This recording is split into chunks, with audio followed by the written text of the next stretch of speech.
If you're an American citizen, you've been to a hospital in the last few years, very often somebody who's there in the emergency room waiting is an illegal alien, very often a person who can't even speak English. Why do those people get health care benefits paid for by American citizens?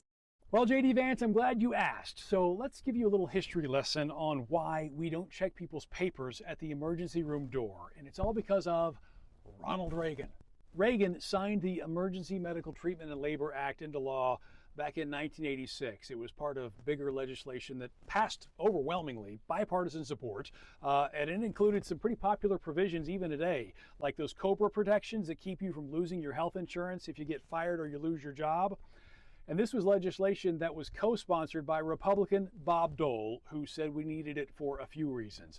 The first was to prevent hospitals from patient dumping. That's where they refuse service because of somebody's inability to pay. Also, Dole said that we had a moral duty to make sure we provided life-saving care for people in emergency situations at, emergency rooms.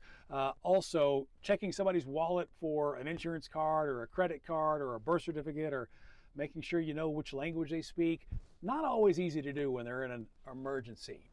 So Vance also asked why those costs are paid for by American citizens, except they're not directly. Hospitals actually foot the bill, and the undocumented costs are a fraction of the total unpaid emergency room bills for American citizens who either don't have the money or the insurance to pay for everything. Now, those costs might indirectly get passed along to consumers, but the same thing happens with tariffs, and Vance doesn't really see those costs as an issue.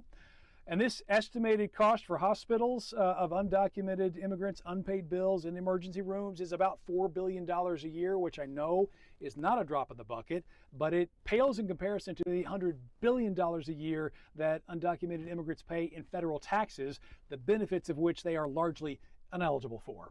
So long story short, if J.D. Vance wants to know why somebody can go to the emergency room who, as he said it, can't speak English, then he can thank Ronald Reagan.